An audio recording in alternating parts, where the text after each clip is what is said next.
broadcast network, AFTERBUZZ TV. Over 20 million weekly downloads in over 150 countries, and your #1 source for after-show entertainment.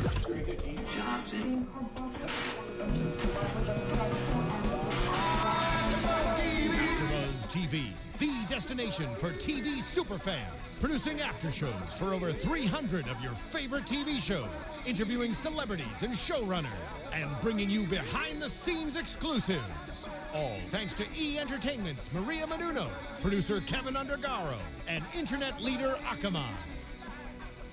Now, let the buzz begin! Hey Buzzers, welcome to round 2 of the Arrow Flash crossover. I'm Alikona Bradford, joining you for the after show, and make sure you join us live by tweeting at us using the hashtag ABTV Arrow. And we also have a very special guest tonight, so let's start by introducing her first. Hi, I'm Roxy Striar. I'm so excited to be here. Thanks for having me, guys, for this very special crossover episode. Yeah, of course. Yeah. And if you don't recognize Roxy, you'll usually find her on the Flash panel here at AfterBuzz TV. And let's move to the next lady.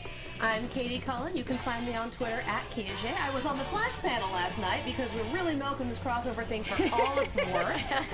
And we're opening with the time warp because we can. Oh, yeah. I am checking the hashtag, that is ABTV Arrow. We will also pull up the live chat and keep an eye on that as well. Nice. And I'm Tauri J. Miller. You can find me on Twitter at TauriJ. It's TauriJay. I'm Lex Michael. I'm all over the internet at the Lex Michael, and I'm moving right now for us to incorporate more Rocky Horror into this show going forward. You know what? I didn't leave my Twitter. I'm at BoysandBeauty01, and let's start first with a flashback, just because it's a bit of the origin story where you get to know Kendra and Carter just a little bit more. And this is totally story irrelevant, so guys, please don't get mad at me. But the first thing that struck me in this scene was cleavage. I was like, whoa, hi! I'm not even paying attention to what's going on right now because there was just so much cleavage going on. Yes, Sierra Renee is like the hottest thing I've ever seen in my entire life. So that's okay that it struck you that way. She is so beautiful. And her freckles, she's so cute too. She's hot and cute. She's perfect. Yeah. Depends on how you do the makeup. Yeah. I noticed that both she and Khufu, whose name I still cannot take seriously. It makes me think of a fart. I explained this last night on The Flash. I played this game called Atmosphere the Harbingers in high school. It had a whole bunch of horror movie icons in it, and they always introduced Khufu in the video as Khufu the mommy. Like, nope, I'm done. That is all I can think of whenever Khufu comes up. Just call him Carter. And he woke up in full eyeliner, as did she. Full perfect makeup when they rolled out of bed after a night of hot sex. Maybe that's how Egyptians roll, okay? Tattooed eyeliner? Yeah. Yeah. Anyways, so much money on mascara, I'm just telling you. Eyeliner and mascara do not serve the same function. I don't know. Men know nothing. That's why I had to tell you. Guys. so anyways, going into our story about their history, it was interesting because I was trying to figure out, maybe you guys can clarify for me. So Vandal Savage, whose name back in Egypt was, I missed it. Egyptian. Okay, There Egyptian you go. Savage. You know, he obviously walks into the bedroom and the two are doing their business, whatever, and part of me felt like he's a little bit of a scorned lover in that he does that whole traditional, like, let me take out my hate on you. I don't know if at that point did he realize that he was going to have this eternal thing with them, or it was the whole spell that he cast as the meteors are showering. The meteors were not his doing. Okay. They were a meteorological event that was going to happen regardless. Ah, okay, so I thought he was part of it. Well, in the comics as well. What? Bravo. It's a Very good. Final Fantasy VII reference. What, should we I have actually opened got with it. One-Winged Angel? Yes. In the comics, if I'm not mistaken, meteorites play into Vandal Savage's origin, so it makes sense that they would try and take that and throw that in here. The amount of Hawk person mythology in this episode made me nerd out really, really, really hard. And a lot of it is from Jeff Johns' run in the books, which is when he brought in all of the reincarnation stuff, the nth metal tying into the reaction that led to their birdie power immortality. Their birdie stuff. powers. Birdie powers. Yeah. I'm gonna go with birdie powers. And Well, in some incarnations, they're aliens. Some versions of the story. The That's Thanagar. what I'm. Yeah. That's what I'm accustomed to. The JLA versions. Yeah, and that version, if I remember correctly, is weird. Oh, I'm talking like the show. Oh, the show, Jayla. I'm talking about like the all of their origin in the comics before the revamp, where they just streamlined it and made it a reincarnation story. Oh yeah, no, I'm talking about like this is what I grew up on was '93 Batman and mid 2000s Justice League. Yeah. And speaking of Justice League, I was telling Katie yesterday that they kind of wove. There was a story in Justice League where I think it was called Ancient History, where essentially Carter found Striar and was telling her that they were reincarnated and was kind of fill her in on that backstory. And then Shadow Thief came in and was essentially tied into their destiny. And I feel like they have taken that story and folded Vandal into that, which I think is a really interesting way of doing it. Yeah. Well, this version, though, Kendra chooses not to be open about her memory, right? Like, she's rejecting who she is as part of this huge theme, which causes this big collapse of plans, if you will. Do you think that this was a challenge every single time? Because obviously a lot of things are happening that had happened before in the past, right? Because Carter's like, oh yeah, you rejected it last time. Oh yeah, this happened last time. Oh yeah, this happened last time. But don't you want to smack him?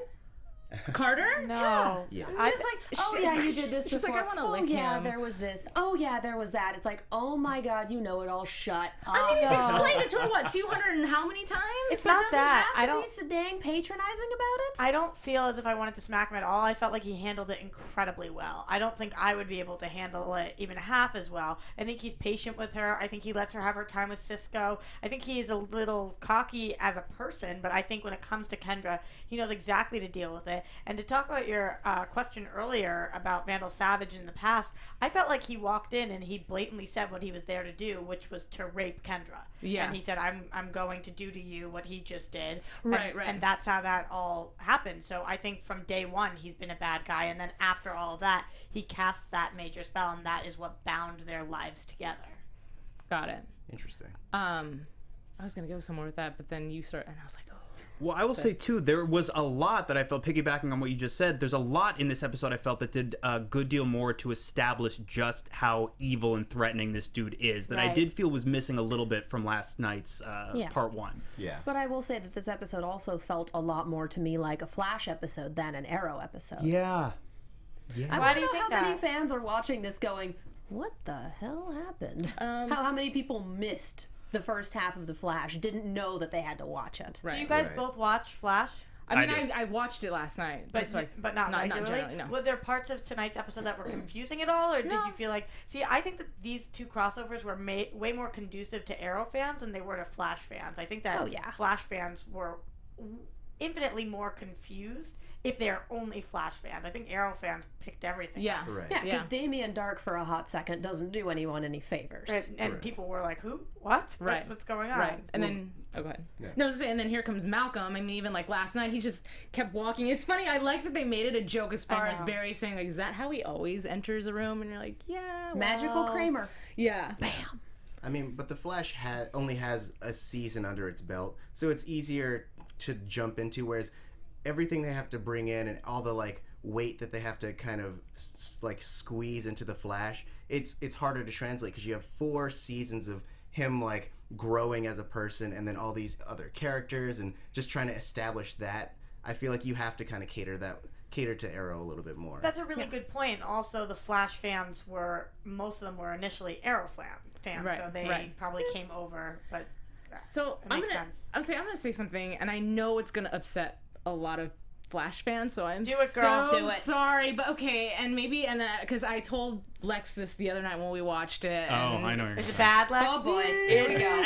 Well, Batten down the hatch. If it's what I think it is, I can... people are gonna write hate mail to me and I'm stuff. gonna respond how I okay. need to, though. Okay, go for it. So, the whole Cisco Kendra thing, to me, I understand that he has this really sweet heart, and he's the one who gives her this message about, accepting your fate and your gift. And I think that's an amazing, wonderful message. But as far as the two of them as a couple and the chemistry, the first time when I was watching The Flash, and again, because I don't watch it, maybe that's why, but I was like, that's such an awkward couple. Like, the whole situation was so awkward to me. 25 hours ago, our lead host, Jeff Masters, sat in that seat for the Flash After Show and said verbatim what you just said. It's the chair. Yeah. There's something about that chair. Verbatim what you just said. So I know that there are people that are Flash fans that are feeling the same way.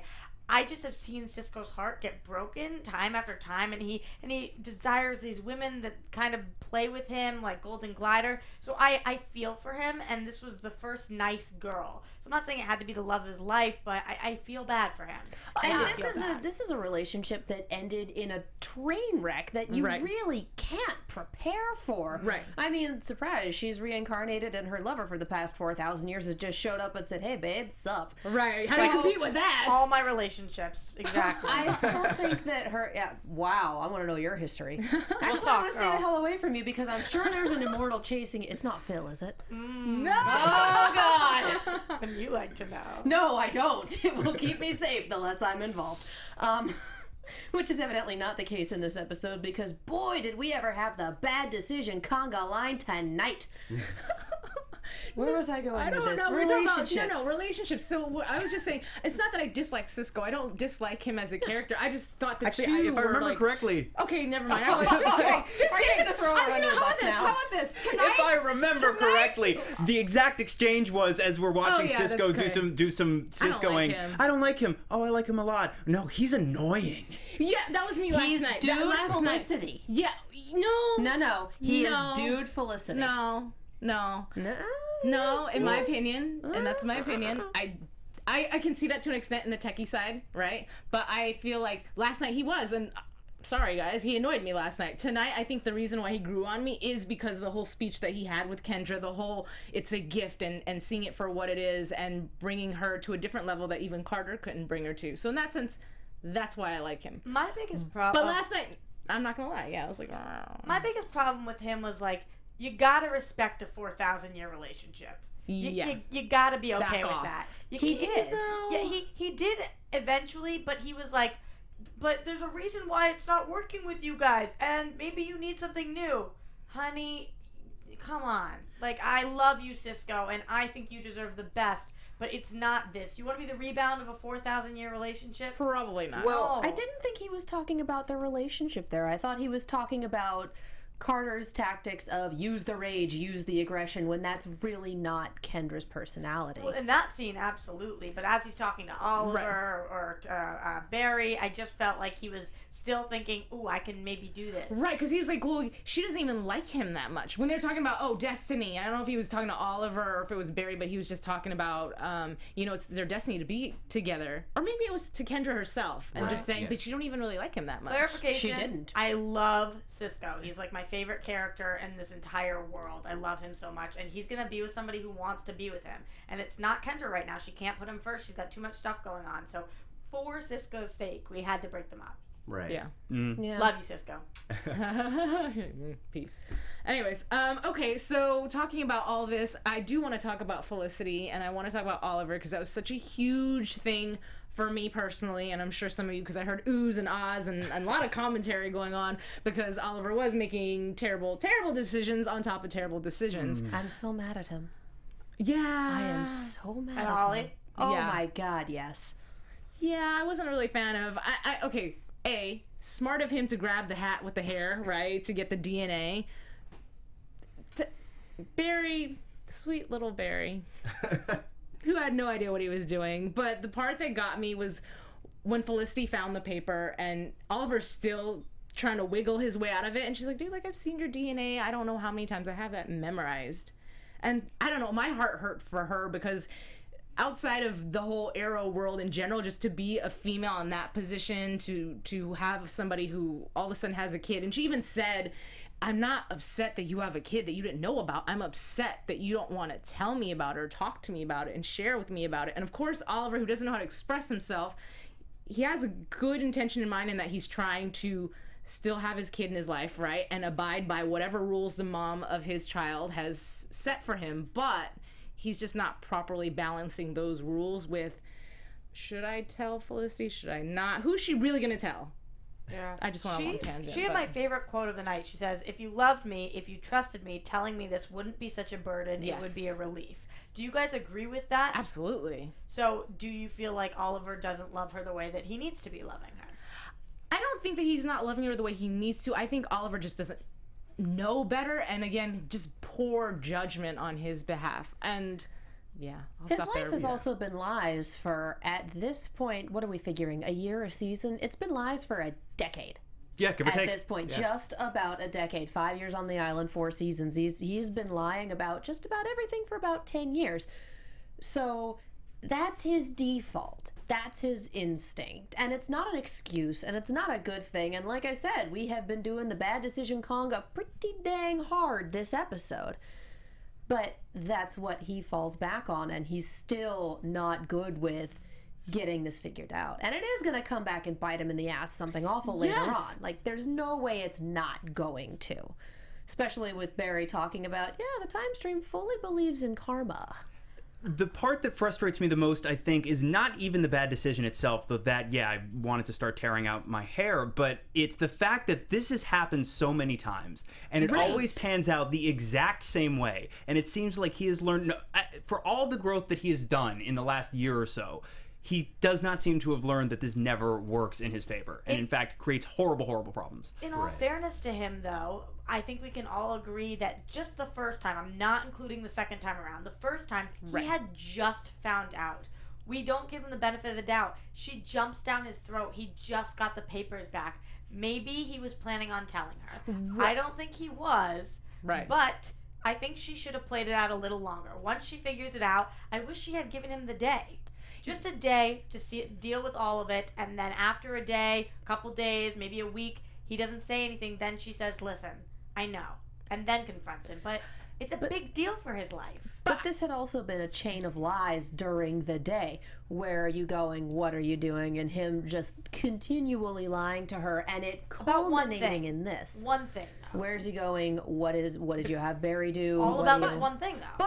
But put yourself in her shoes, and I'm not saying that you're wrong by any means, because that is very logical, but if you were on the receiving end and you're female and you found out that your boyfriend who you're in love with has a child with somebody, he knows about it, he got a DNA test to confirm it, and he still hasn't told you, and you directly ask him with the paper what this is, and he still lies and says, oh, something to do with something back home. I would never directly ask him with the paper.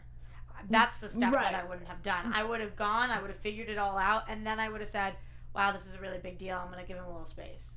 Because it's not about you, Felicity. That moment isn't about you, and I felt like she made it about her. And I didn't think that was fair. I love Felicity, and I think that eventually confronting him, totally the move. And I don't think Oliver was going to tell her, so she still probably was in the right. But I think that she was a little selfish there. Well, and if you, I'm going to come down hard on Felicity's side here because I can see it this way. She's dating someone whom she knows is a habitual liar. As part of his job, as part of his cover, as part of quite a few things, she knows he's a liar and she knows he's good at it. And trusting him not to lie to her is a risk. So opening this up and seeing that, yes, he's lying to her about this, he's a liar. What else is he lying about? What isn't he telling me? So it's not just, he's lying to me about this one thing. It's, I found one thing. He lies about everything. What else is there that I don't know about? It's a can of worms. And even if there is nothing else to know about, the fact that it is the one thing and that it's such a huge one thing, and there has been precedent for him just lying like a rug, I can't blame her for this. I really can't, because it is a can of worms.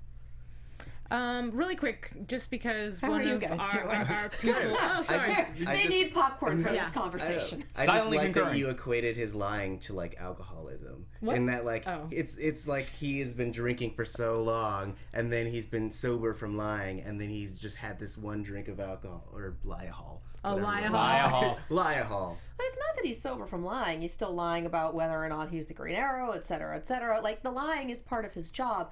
It's the lying to her. Right. And it was really bad during last season with the League of Assassins. Yeah. So we already had that and one she gave him that huge relationship-ending, world-destroying lie. And here's his second chance, and here he is tanking it again. Right. So I cannot blame her for this. Really quick, Felicity Lover 21 says that Felicity did say he's the only one that says or sees the truth as complicated. Good point, girl. High five. Anyways.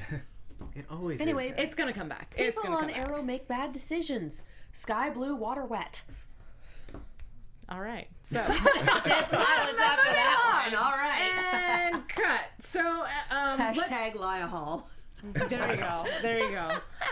So yeah, basically we have round 1 of this whole meeting and round 1 of this fight, which was a great fight scene until everybody died. And I mean, sorry, was that too? Well, so you know because it's super blunt and I love it. It was a great fight, and then everyone died. Like, yeah, I mean, you do know going yeah. in that because Barry ghosts on the way there that they're going to fall back on time travel and whatever happens is going to be reset, but that doesn't entirely take away from how dark it was watching everyone turn to ash. Skeletons and then die, yes. For me, it entirely took away from it. Really? Yeah. After they ghosted, I was like, all right, I'm going to tell me guys when they come back and when we're finally, like, when he runs back, because none of this matters. Sure. We know none of this is going to matter. And we spent a good 15 minutes on it, and this is our crossover episode. I didn't want it. I hate to be a downer on that, but once we finally got back into real time, I was like, okay, I'm back. I'm ready. Here we go.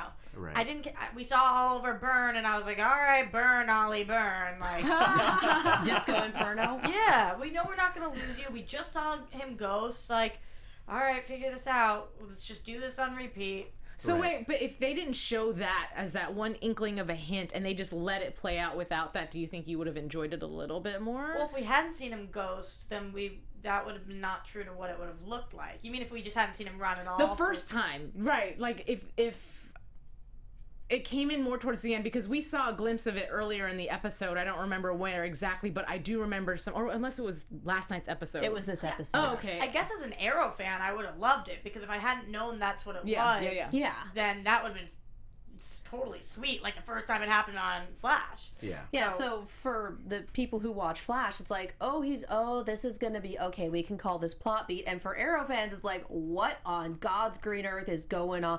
Okay, we've got an explanation for it. Right. So for Flash fans, it's an interesting callback. For Arrow fans, it's a necessary introduction to a concept, because otherwise it would be like, oh, I time traveled, and Arrow fans would be like, what? Really? And even the Flash fans, wow, you didn't set that one up, and you have a history of setting it up. I time traveled. My world is more complicated than your world. I did love that. My world is weirder than yours. Just like, yep. Perfect. You are not wrong. Well, actually, what I was going to say about that, though, is like going back to really quick, just to clean my point up, was at the beginning there was a slight run and a blur, right? And he sees himself, which indicates time travel. Yes. If they would have omitted that part, just that part, went through everything, everybody burned up, but then you do see Barry run, and then it brings you back to time 2. But it's a matter of then they wouldn't have set it up, and there's precedence in the Flash for having set it up. So for Arrow, it looks like a cheap trick, and for Flash fans, it looks like they didn't do their homework. If somehow they had made me not aware and it worked, whatever they had to do, it would have been more exciting, definitely. But I predicted the next 15 minutes. Got it. So got it. Really quick too, I also want to bring up Malcolm, because in the beginning of the episode, and then there's this guy. Well, yeah, because at the beginning of the episode, he's like, I don't know what he's capable of, and that's what scares me. And of course, that's when Dude shows up, cue to show up. He also dropped Barry's last name in conversation, and then Vandal shows up. So, does he know? Yeah. It's not hard to Google Mr. Allen, Starling, Central City, and then see what comes up. Right. I had a point. You did have a point. I was just listening to you and I lost my point. So Barrowman sets up the appointment. Yes, right. But I just love the way how he's like, oh, he's dangerous and he's this and that and the third and blah, blah, blah. And of course I love that it's such a weird daddy moment, but the fact that he had said to Oliver, if anything happens to my daughter, I'll come after you in ways that are worse than Vandal ever could. I'm like, okay, that's a weird way of good daddy skills, I think. It's just like an Oliver sitting there going, she's my sister, you idiot. Right. But anyways, bringing it back to the very end of the episode where he's collecting the ash and talking about, you owe me one or whatever. So that leaves me going, okay, so clearly you're full of shit, which is not abnormal, but does anybody else have a little bit more background on this and maybe they could answer why he might be collecting the whole ash situation? It's an advantage. He's Malcolm Merlin. That's pretty much all we've got, is that he's playing all of the angles and doing his best to be Xanatos. So that's all we've got. I feel like it's got to be more than he's it's an advantage or it's Malcolm Merlin. He says, "You owe me one, buddy." Oh yeah, there's familiarity That's his there. advantage, having one that he perceives to be over Vandal Savage, like he's going to honor that. I just mean that I think he's planning on doing something with these ashes. Like putting them in the pit? my God, Wait, yeah. the pit's not around. The defunct pits? Yeah. Well, yeah, but The pit having waters that Damien Dark has. Right. Yeah. Well, having the ashes of an immortal might be what it takes to essentially restart this pit that makes people live forever. Oh, got it. That's a thought. Or it could be you need to obtain the ashes in order to bring this specific person back to life. Or That's something. what I was Throw it in the thinking. fire, or Right. however they reincarnate. Yeah, I definitely think he has a plan. And he went into this whole thing having a plan. Always. Right. Yeah, of course. Yeah. But I feel like Vandal's death, when he finally did die, was too easy for me. Like the whole scene in general, maybe it's because we did see it once before and we were seeing it a second time, but it happened so quickly and it was just a snatch of the staff and some electric lightning, which whatever. I'm glad it worked this time around, but it happened so quickly and then poof, he was dust. And so for me, I felt like, is that it? Like, is he really dead? Is he really dead? I've watched enough Dragon Ball Z to buy it. Oh, see, and for me, I felt like this dust is going to become a tornado whirlwind and he's going to fume up and be a human again. Yeah. That's what I thought was going to happen. I mean, part of me is kind of glad that there was a definitive end, mostly because we all know that he's going to be in Legends of Tomorrow. Yes. And so everyone went into this thinking that, like, of course he's going to get away. There's going to be some way that he's going to just survive, and they're going to barely get away with the skin of their teeth. Yep, that's the thing. Yep, that's Well, the that's thing. so weird when you say it now. What does skin of their teeth even mean? It means weird, yeah. very, very little, like a hair's breadth. Yeah, it's but- very, very Yeah, little. no, it's Toot a weird skin, phrasing. yeah. It's an idiom that's been around for a good You long did it while. right, but I don't know But about that it one. just ain't right. But I'm glad that there was a definitive end, so that the rest of these guys don't spend what you would imagine the end of their seasons being like, hey, this Vandal guy is out there, like we should do something about it, because it just adds on to their already full plates. Yeah. No, that makes sense. I was just saying it just happened so quickly that I was like, what? Oh, what is he for real? He died just like that? That was so easy. I would say that when they all died in the thing that got erased, that certainly solves their Zoom problem. Yeah. Sure. Solves every other problem also. Yeah. When you're all dead, there are no problems. Everything's great. Yeah. I mean, though, that does kind of like open up the door to be like, as soon as Vandal had them in the building, he could have just demolished the building and had his own, like, he could have just done that and had all of his problems solved. I mean, just being in proximity, he could have That's true. Maybe he just enjoyed the game of toying with them, enjoying seeing them try to fight him once more, because obviously he had a lot of, I was gonna say something very inappropriate. Stamina. I was gonna say a lot of cock behind his cockiness, but that just didn't make sense at all. Anyway, Yeah, he had a lot of chickens. Yeah, Sure. a lot of About those. that. About that. Yeah. But I guess if you win, was it 206 or 266? 206. 261 was the amount of times they died, but 206 is the amount of times he's killed them. Yes. Really? So wait, well, I wonder what the other ones were, because I know Kendra had mentioned committing suicide yeah. if they really had in the past. Or accidents, or somebody else. I don't know. They also said in the past they'd helped people, so it's possible that they got finished off by something else not him. Right. Oh. Right. Well, either way, when you got 206 under your belt, you do get a little bit like...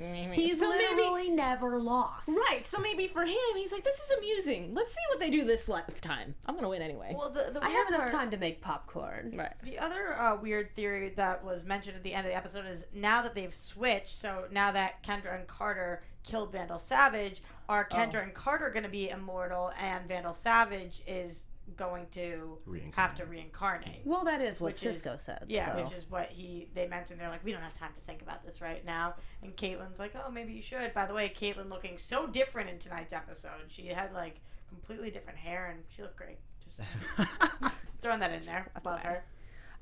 Really quick, do we want to maybe check the hashtag just to see what some of our friends are saying about a lot of the agreement, episode? a lot of things we've already talked about. Okay, I just don't want to leave anybody Everyone's out, you know? fairly on the same page. Kalia asking if we caught the Age of Ultron Easter egg. Oh, yes. Yes, we did. That farmhouse crack is, yeah. I will say that my initial thought was Ninja Turtles, because that is a big thing that happens in that first movie. Yeah. That's interesting. Sorry, I'm just checking also my Twitter as well. Do we think there's another Lazarus Pit, says Alicia Perez? Maybe. I mean, you've brought up that... There are almost always more Lazarus Pits, but also, not for nothing, now that we've introduced time travel as a concept also on Arrow, and we firmly established that, yes, that's an option, death still doesn't really count as much as it could. Yeah. There's always a revolving door of death. These are comic shows, after all. I do like that at least time travel has the cosmic or karmic consequences. Sure.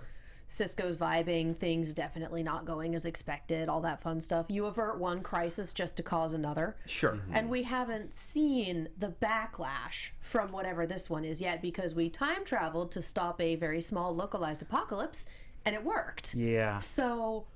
what else is going on? Right. What else is going to happen? You time travel, you screw up the world, now what? Yeah, at least with the Lazarus Pit, the consequences are more or less contained.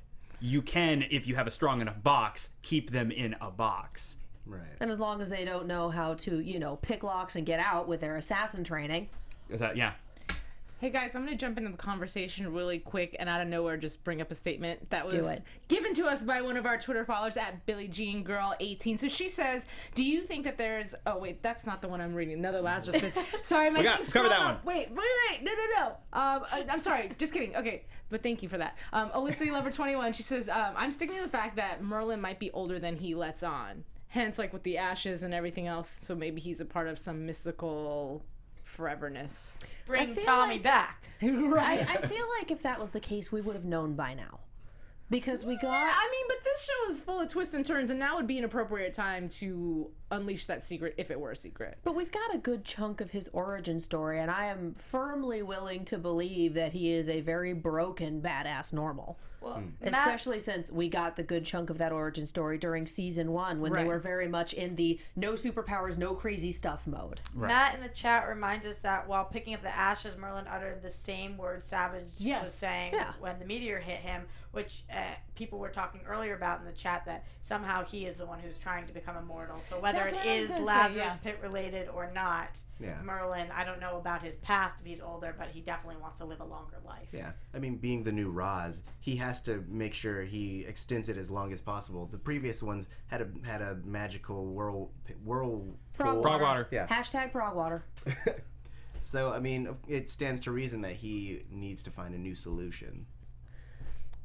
From Alicia Perez in the hashtag, do you think Felicity's going to find out about Oliver's son? Oh, that's absolutely. not an if. Yeah, that's a when. Yeah. Nope, not at all. Yep. But you know what somebody else said, and I'm so sorry, my phone has scrolled so much that I can't keep track of who had tweeted it, but they said, do you think that quite possibly it could be Oliver's son or his baby mama in the grave? I don't think it'll be his kid in the grave, but Samantha is not out of bounds.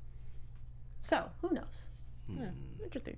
I feel like killing his son is a little dark for these shows. They usually shy away from straight up murdering children. They did kill the kid in the flashbacks though last season. They did. So there's actually no, but there's still a precedent for killing off lovable children. Oh, that's true. True, but it's like you introduced him just to kill him, as opposed to the kid who had a purpose. Yeah. So. We lost the live chat. We did. I have it on my phone. Good Guy says the ashes could be a way to defeat Damien Dark. How can we use that? Do we think just throw it at him? While he's sneezing, you just hit him really hard. It depends on what kind of magic Dark has going on, because he's obviously working with some crazy mumbo jumbo insanity. We just don't know what flavor. So who knows? What's your flavor? Sorry. I don't know. Anyways, okay, guys, so I know that we are slowly winding down on the clock. Did I miss anything this episode that's important that we need to talk about? And I'm talking to you at home, too. So I feel like Diggle and Laurel and Thea were all very much relegated to secondary characters. Oh, absolutely, yeah. Caitlin showed up once. I mean, I understand having a lot of characters to juggle and 3 new ones to introduce, but you can do more with an ensemble cast. Yeah, I agree. And then the other thing could be looking way into this, but was there any relevance of April 8th, 1975? Like, they said the date so clearly that I was like, April 8th. Like, that's got to mean something else. Or even the Doctor in general. I was like, is that a throwback to something that I missed? Well, if you see in the Legends of Tomorrow trailer, one of the years they travel to is 1975. Oh, got it. I believe there's a connection there, Yeah, I'm sure it'll have significance, but it will not be in either of these series. Right. It'll be in the one we get in January. Don't break my heart. You're breaking my heart. One thing I just want to touch on really, really quickly is how cool I think it is, and we've established by now I'm a gigantic nerd, but how cool it is that we got 2 nights of a crossover series of a fairly high-budgeted, super popular television series, and the core cast of characters are characters that were created in the 1940s. And that blows my mind a little bit. The core, especially these episodes which focused so heavily on Vandal Savage and the Hawk people, Hawkman, Hawkgirl, Vandal Savage, The Flash, and the Green Arrow all created in the 1940s, and we're watching them on our televisions now, and I don't know, that makes me nerd a lot all over. I love that. I agree. Yeah. That's really cool. I missed Iris tonight. Oh my God, tell me about it. I do wish that I feel like both episodes of this crossover could have stood from another rewrite, another go at the draft. I think they could have been a little tighter. I had massive issues with some of the dialogue on Flash last night. Oh my God. And I had issues with some of the execution on Arrow today. I don't think it was as much fun as last year's, but for as juggling as much as they did, it could have been a hell of a lot worse. And I am looking forward to seeing next year's crossovers now that they've figured out that they can do a 2-parter over 2 nights across 2 series. Sure. This was the beta test. Let's see what we've got next year. Sounds good, guys. Yeah. Sounds good. That's my voice. My I don't know. Your soft radio voice. That's my Delilah voice. That's my non-English accent voice. That's what that is, great. guys. You mean your normal speaking voice? I don't normally speak like this. Oh. I don't know, guys. You should, though. Should I? I think what I should do is get into our news and gossip. It's the Delilah voice. It's That's that late night feel-good radio voice. Nicely done. Thank you. No, I'm just kidding. Anyways, okay, so first thing, picture here. This guy is coming, and I do believe he's going to be... This guy is coming. He is. If I'm correct, this is Tom Mandes, if I'm saying his name correctly, but he's going to be returning... Not returning, he's not even been to the show. What am I talking about? He's going to be coming with Roy Harper, basically episode 12. Let me tell you a little bit about that as I scroll through my iPad without an English accent. Okay. Okay, the actor will be bringing the DC Comics villain, the Calculator, to life when he shows up on Arrow in a 2-episode story arc. Sorry, I think this is talking about Roy. Beginning episode 12, the villain is described as a bit of a super genius and criminal mastermind. Apparently, that's also when Haynes will return as the Calculator. He will be blackmailing his character out of hiding in order to do his bidding on Star City. Okay, so basically what I got from that is that Roy Harper's coming back, but not as Roy Harper, a version of Roy Harper that blackmailed Roy Harper. Oh. That's a lot. What I got from that is the Calculator. The Calculator. Yeah. Like, we're here now. I will TI-83 you to death. Right. You can't play Tetris on me. So I have a picture of Oliver flashing his schnazzy tattoo that was given to him by Constantine. Apparently that's going to be coming up in the near future as far as what it's actually capable of. And of course the teaser doesn't really tell you, it's just that it is coming up, because we left that alone for the last few episodes and I pretty much forgot about it up until then. Oh, and then this is Roy. I'm sure it'll play into Damien Dark. Right, exactly. And this is actually, I was going to pull this when I was talking about Colton Haynes coming back and Roy Harper, and the other reason I picked this picture of Colton Haynes is like, only you, dude, only you can rock some salmon down a red carpet from head to toe. And I'm like, you're still cute. It works for you. Anyways. Pepto-Bismol, the suit. That it is. Oh, that's Wendy Miracle. So she's the one who dropped the bomb on. Okay, guys, so don't quote me on this. I read this and I tried to read it like 3 or 4 times to make sure I wasn't tripping. And I even brought it up to Lex because I found this, I think, on Movie Pilot. So I don't know how credible they are. Oh, yeah, I haven't seen this anywhere else. Oh, wait. No, this is something else. Sorry, just kidding. But... Okay, then I've seen it everywhere. No, because, basically there was something on Movie Pilot saying that there's going to be a, what is it called? Batman? So there was a rumor that apparently Colton Haynes is in talks attached. Somebody wants him to be involved in a potential Batman Beyond pilot there you go, for Batman some Beyond. network or other. In 2017. But I don't remember. Where'd you say you saw this? Moviepilot.com. Blame them if it's wrong. I look for this, and I would imagine, not that I am all over the entire internet at all times, but I check a number of sites every day, and they would have exploded about this if there was much legitimacy to it. So if somebody who's watching right now can confirm, deny something, can shoot articles attesting to this possibility in my direction. I can confirm. Can you? I mean, like, who have you been talking to? The internet exploded over the news that Samurai Jack is gonna come back. If Batman Beyond, cartoon similar era, was going to be rebooted into a live action series, oh my god. Yeah. Tiny nuclear explosions all over Twitter. Yeah. I'm just relaying it. I don't know. Anyways, So okay. what was the Wendy Miracle thing? Oh, I just was showing a picture of her because she was the one who was. Oh, this I think is false, but I'll just say it anyway. And just because, yeah. We're gonna make it through news, and the one true thing will be that Colton Haynes dressed like bubblegum once. And I liked it. So Arrow season 4 is going to break the hearts of their fans this time. There will not be one death, but there will be 3 deaths in the up-and-coming season. What? Yeah, Yibata has reported that Arrow Season 4 is going to see John Diggle, Quentin Lance, and Felicity Smoke die. Not gonna happen.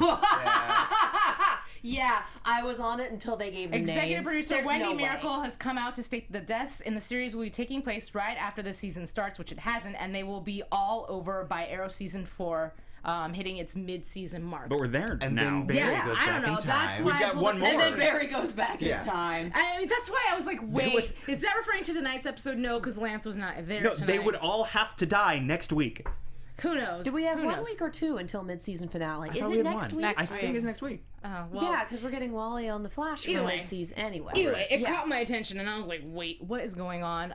But I do also have 2 fun videos, so I'm going to show this one. This is Barry Allen, Brent Gustin, and he almost eats cement. Sorry, guys. I thought it was humorous. He's amazing. He's just so sweet. Special effects for all you guys on iTunes. Boom, boom, boom, run, and whoa! That sucks. Anyways, it was, when I was alone in my room, it was funny, You guys. recovered from that pretty nicely, actually. Yeah, That was you a really really did. good catch. Yeah, I was expecting like a face dive. Well, when I read the title too, it Duck said and something roll. like how he like wipes out, and I was like, oh, what's this? Oh, and you guys know I love the stunts on this show, so anything behind the scenes, I'm like, yeah, let's watch it, let's do it. So, anyways, this is voiced by Bam, who is, their stunt coordinator. Professional. We use stand-in props and a bit of imagination to help it all come together. Welcome back to season 4 of Arrow. We've decided to up the ante action-wise this season. Bam Bam. And Sorry, guys. You are in for a treat every single episode. We wanted to have as many events happen in this sequence as possible. We have bike chase, we have gunfire, we have Speedy shooting the grappling arrow and zipping herself over to the semi-trailer. Like, dude, is that a real person? To do battle. No, it's a fake hand-to-hand person. on No, I mean the like computer simulated. semi-trailer. She's a robot. It's a life model decoy. It's a live model decoy. Hey, as long as we're making Marvel references, why not? Anyways, So yeah, find the full video, Yeah. watch it. It looks super cool. Yeah, but I love behind the scenes, and especially stunts, because it does require so much skill and so much training that, I have a big appreciation for it, so I just wanted to share that with you guys. So that's my news and gossip for this evening. Ding. Sweet. We have on Twitter from Elizabeth Harrison. I think there's an article they may not do a crossover next year. If there is, please link it to us on Twitter or in the comments of the episode. Because I pretty much whenever anyone says, oh this or oh that, I'm like, you need to verify that sucker. Like, I'm still writing it. Give me a second. Cite your sources. The only other piece of news and gossip that everybody in the chat was talking about was the BVS trailer was dropped, which is only relevant because it's DC. We did pause to watch it, so you guys can share your thoughts on Twitter with everybody if they want to know, I'm sure. Yeah. Absolutely. And Elizabeth Harrison is also betting that the calculator is Felicity's dad. Everybody wants somebody to be Felicity's dad. I mean, it is going to be a villain. We do know that much. Yeah. How embarrassing would it be if it was the calculator, though? That'd be Well, your better dad than had Calendar this really Man. embarrassing nickname that he asked me to call him in the bedroom. Ew. Like, the calculator is a notch below Cluemaster, I think. We And also had the Cluemaster's- clock guy. Clock King. It's a good Clock point. King? I like clocking. I like clocking. The calculator. There is literally no way to make this intimidating because you're the person that my teacher took away during math tests. You know the people that would sometimes hang out in front of cell phone stores dressed like the big puffy phones? That's what I'm picturing. Wow. But like a Texas Instruments giant suit. If it's not that, I'm going to be very disappointed. With like Mickey Mouse glove hands. God, Yes. Interesting. I would watch that TV program. And then he just get filled with arrows, but his power is that his costume is so thick that they Can't take the brunt of This all sounds the, like a Captain Laserbeam villain, and I love it. Well, why don't we, here we go. Why don't we calculate what's going to happen in the future with some predictions? So good. One bad. Now. I'm going to give it to you. Yeah, thank you. I'm on a roll. No. Thank you for stealing my thunder. And unfortunately, every it did have to be I didn't unanimous. steal your thunder. I grounded your lightning. Oh! Okay, well, you can just go ahead and get into predictions because I'm a little heartbroken right now. Oh, honey. Oh. I every time. Who's in the grave? Bless you. God bless. How dare you have normal bodily functions? Every time. Is that Felicity and Oliver after getting somebody pregnant? What? Because there's at this moment we have a lot of wins, and we have the continual question of who's in the grave. Because we don't have a promo for next week's episode yet. For some reason, it didn't show after this episode, so we don't have a lot to go on there. I think we are actually going to kill someone off during this because we did have a 6 months later tag at the beginning of the season, and that's about when we get back from break? If you're talking about from the starting point of the season till when we get back, yes. Close. Give or take. So I think if someone's going to die, it's going to be next episode, and we're going to have that break because these do seem to run in real time. Right. Such as it with a few, And apparently it's going to be the entire supporting cast that will die. Yes. Right. Everyone dies. It's just the Arrow. Oh. It's a big grave. So, Tauri, Just a mass grave. Just pile everyone in there. I don't have any big predictions. I assume that next week it's going to be a full assault on Damien Dark, which will, end in a death. I assume it's going to be Lance, and beyond that, I'm just in for the ride, guys. Ooh, okay. Well, do you think Damien Dark is going to find out about Oliver's kid? If he does, I don't think it would be this season, or not this season, but I don't think it would be before the mid-season finale. Mostly because we're not attached to this kid enough to even care about him finding out. Right. We're attached to him via Oliver. Right. So we're waiting more for season finale style endgame. Yeah. Well, and then my thought would be, how much time do you guys think we're actually going to spend on, Oliver has a son that he's trying to be more connected to now? Well, it took us an entire year to get back to this plot point, so who even knows? Ooh, okay, just really quickly, and I don't know if this will ever come back, but one of the things that Samantha had said to Oliver was, your mom paid me off, and she has the check, and she didn't even cash the check. Kind of badass, by the way. Yes. Oh, completely. Yes. But prior to how Oliver said, my mom would never do anything like that. My mom is a complicated woman, but she would never do that. And then that's when she's like, boom. And I was like, oh, that sucks. I don't know if I had a point to that. I just wanted to bring that up. It's a very good moment. I'll throw a really, really wild prediction out there that is just for fun because it's probably not real at all. Do it. But with the whole, I love that, I think it was Alyssa Lover, how she had said that she thinks it's either Samantha or the kid. I would go with the prediction of Samantha because there's the attachment of baby mama, but not attachment enough to where I'm gonna be like, ugh, at the grave, which he's not. And Oliver and Felicity are gonna raise the kid. Yeah, that's my wild prediction. Not they're gonna raise it, but it's gonna be like that's how she'll find out. I'm a jerk. Yeah, you say suck. it. Rewind. I'm done. Say it. That's on you. Like ghosts or something. We can go back through time and do it again. I'll be right back. Yeah. I mean, that would be an amazing transition. I don't know. No, I mean, they would help raise the kid. I mean, they're doing one of their own. They're the most stable family that we have on the show right now. Why not? Yeah. Anyways, that's my wild prediction. But you go ahead, since Roxy likes to take people's predictions. That was my prediction. Yeah. I'm gonna brain twin. I think that Felicity's going to find out about what happened. I think that somehow she's going to call Barry to confirm and figure out all that kind of stuff there. And I think this might be the end of Felicity. Which really crushes me. Yeah. We still have the ring sitting on the table in that bowl. Wouldn't That bowl be was there. bittersweet though if she found the ring after the breakup, after all of this happens, and a few weeks later she's cleaning and Everyone has to be as sad as possible all the time. Anyways, all right, guys. We are watching Arrow. I feel like we have chatted so much and we've enjoyed having you with us, so thank you so much. It's time to wrap things up for the evening. For all of you Flash people that are joining us tonight, thank you. I'm Alikona Bradford. You can find me at boysandbeauty01. Please look for me on YouTube. Like, comment, subscribe, and support my channel as well, Boys and Beauty, where we talk all things hot, sexy men and beauty tips from my bubble bath. Go ahead, Lex. I'm Lex Michael. I'm all over the internet-y, webby, talky stuff at the Lex Michael. And please, people, come to me on the internet and talk to me about the Batman vs. Superman trailer, because, man, I have thoughts. Do you? Tauri J. Miller. You can find me on Twitter at Tauri J. It's TAURIJAY. Also, I have thoughts as well. I'm Katie Cullen. I also like to think I have thoughts. You can find me on Twitter, Tumblr, and Instagram at KiaXet. That's KIAXET. I am also on Snapchat at Kia Prime, and I kind of live in the studio. You see me on Arrow. We're going to do Star Wars Rebels again next week. We have Ruby tomorrow, December 3rd, and Z Nation, as always, on Sundays. I only sometimes have thoughts, but if you want to know what they are, you can find me at Roxy Striar. And tomorrow on our sister network, Popcorn Talk, for DC Movie News at 3 p.m. Pacific Time. We'll talk BBS for sure. Yay! So yes, thank you so much to our special guest. Thanks Roxy. for having me, guys. Sorry about stealing your prediction. No worries. I'm never gonna don't let it happen back. again. Never again. Just kidding. Anyways, thank you so much, Buzzers. We will see you next week. Mwah, goodbye.